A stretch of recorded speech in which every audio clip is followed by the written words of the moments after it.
வாலி இருப்பாரு. வாலிகிட்ட என்ன பவர்னா, வாலி கூட சண்டை போட்டீங்கன்னா உங்க பவர்ல பாதி வாலிக்கு வந்துடும். அப்ப நீங்க என்ன ஆவீங்க? மறுபடியும் சண்டை போட்டீங்கன்னா மறுபடியும் பாதியில பாதி போயிடும், கால்வாசி ஆயிடும். நேத்து வேற மாதிரி உருட்டுறாரு. அந்த இதுல இருந்து எடுத்து சொல்றாரு. நீங்க ராமரை பற்றி சொல்வதற்கு பல விஷயங்கள் இருக்குல்ல, நல்ல விஷயங்கள் எவ்வளவு இருக்குது. இதுதான் குசும்புன்றது, திமுருன்றது. எப்படியா காங்கிரஸ் ஜெயிச்சுது 100 தொகுதின்னு கேட்டா, இல்ல அது மட்டும் ஜெயிக்கணும்னு விட்டாங்க. சரி, காங்கிரஸ் 100 தொகுதி ஜெயிக்கணும்னு இவிஎம் மிஷின்ல ஆல்டர் பண்ணிட்டாங்க. ஏன்பா தப்பா நினைச்சிடக்கூடாது யாரும், அவங்களுக்கு ஒரு 100 தொகுதி கொடுத்துரு அப்படின்னு கொடுத்துட்டாங்க. அப்படின்னா இவங்க 300 தொகுதியில ஜெயிச்சிருக்கணும். இவங்க மெஜாரிட்டி இல்லாம போறாங்க. ஏன் நிதிஷ்டையும் இவர்ட்டையும் தொங்குற மாதிரி வருது?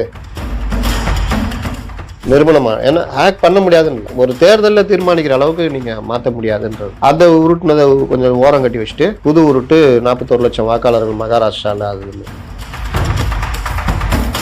சமீப காலமா ராகுல் காந்தி மற்றவர்கள் மேல என்ன ஒரு இதுன்னா, எல்லாவற்றையுமே நீங்க விட்டக்கூடாது. இப்போ பாகிஸ்தானுக்கு பகல்மா தாக்குதல் நடக்குது, பார்லிமெண்ட்ல பேசுறீங்க, அதுல உங்களுடைய சந்தேகங்களை கேட்கலாம். ஆனால் நம்ம இந்தியா பக்கம் நிக்கணும்.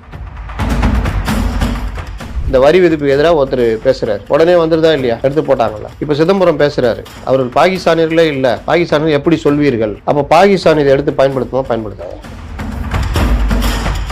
நான் இப்போ 9 இதை அழிச்சாங்கல்ல, அது என்ன பொய்யா? அதில் செத்தான்ல மசூத் அசார், எப்படிப்பட்ட ஆளு. 2001 அவனை விட்டதுனால அதுக்கப்புறம் அவன் எத்தனை இது பண்ணியிருக்கான். அவனை தீவிரவாதி அறிவிக்க உங்களால முடிஞ்சுதா? சர்வதேச தீவிரவாதியா? அமெரிக்கா எதிர்த்ததா? அமெரிக்கா தான் முதல்ல எதிர்ப்பான். மற்ற நாடுகள், முஸ்லீம் நாடுகள் எதிர்த்ததா? உடனே டக்குன்னு போய் பேசினாங்க, இந்த மாதிரிலாம் அநியாயம் பண்றாங்க போனா அடி. இந்த நிலைமைக்கு எடுத்ததை நீ பாராட்டணுமா வேணாம்? பாராட்ட கூட வேணாம், நீ கடந்து போயா? தப்பு என்ன, அதை மட்டும் கேளுன்ற. அவங்க பாகிஸ்தானியரே இல்லை, நீ எப்படி சொல்லுவ? சட்டசபையில் என்ன நடக்குது? வெளிநடப்பு பண்றீங்க, மறுபடியும் உட்காடுறீங்க. சபை நடக்குதா இல்லையா? அதுனா பார்லிமெண்ட்டுக்கு மட்டும் ஜாலியா போறாங்க, ஜாலியா இருக்கிறாங்க. இங்க இருந்து போயிட்டு எல்லாம் ஒன்னா நின்னுக்கிறாங்க டெய்லி ஜாலியா.